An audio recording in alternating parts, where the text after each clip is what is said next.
Hi, my name is Matt and I'm the teacher. My name is Owen and I am the athlete. Powerlifting skill, bench press.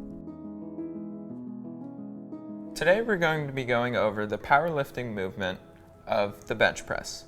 The equipment we'll be using today can be found in most common gym settings. We'll be using a couple accessible teaching tools to orient ourselves and our athletes to the proper bench press technique and movements. We're going to start with our tactile diagrams that Owen and I will explore together.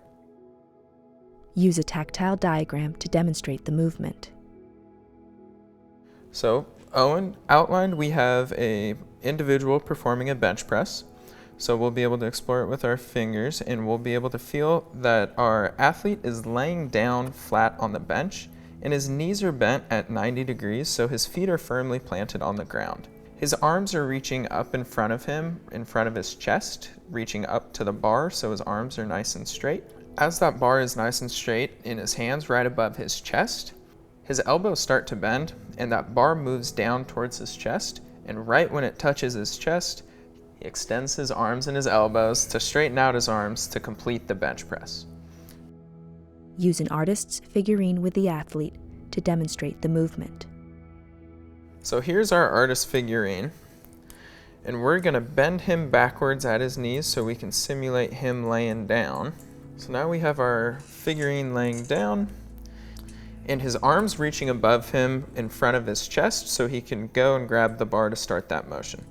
So I want you to be able to feel how his arms are nice and straight, reaching up to where that bar would be. And then feel down his body so you can feel how he's laying nice and straight. And then once you reach his legs, you'll feel how he's got his knee bend on the outside of where that bench would be between his legs, so his feet are nice and firmly planted on the ground. As we start that motion, I'm gonna have you take his arm and begin to bend that arm down so it would touch his chest with a bend in the elbow.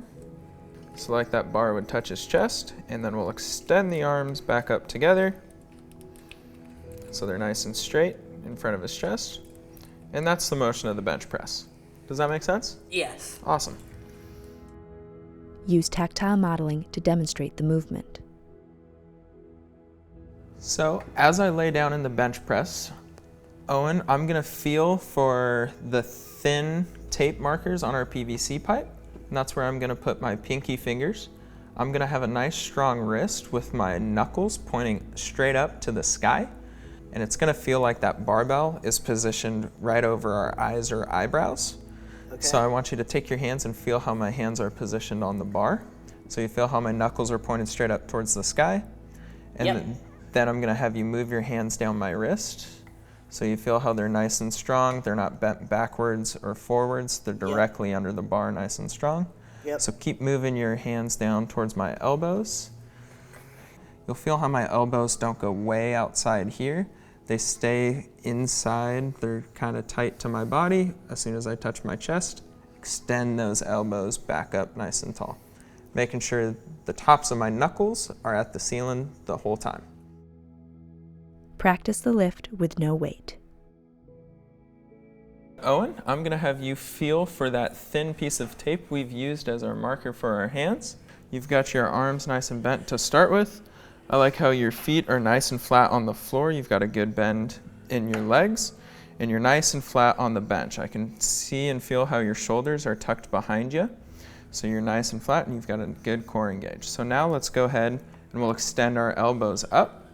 Great, so now instead of your elbows coming down your body, I want them to feel like they're almost going just down to the side and back up.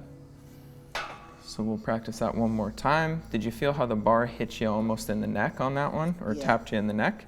We want it to make contact right in the middle of your chest. Like that? Yep, and back up. Be patient. It may take several attempts for the athlete to progress in the skill.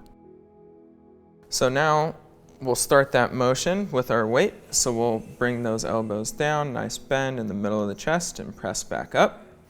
Make sure those feet stay nice and in contact with the floor, nice 90 degrees. Elbows coming down and back up. So Owen, did you feel how that made contact with your chest a little lower than the last one? Yeah. Let's hit the middle of the chest and back up. Let's go ahead and move backwards so we'll rack it. So once we feel contact with the bar, awesome. The skill should increase in difficulty as the athlete progresses. Now that we've gone over the bench press movement a couple times, as we begin to add weights with our athletes, we really want to make sure that their feet are in contact with the ground and pushing into the ground.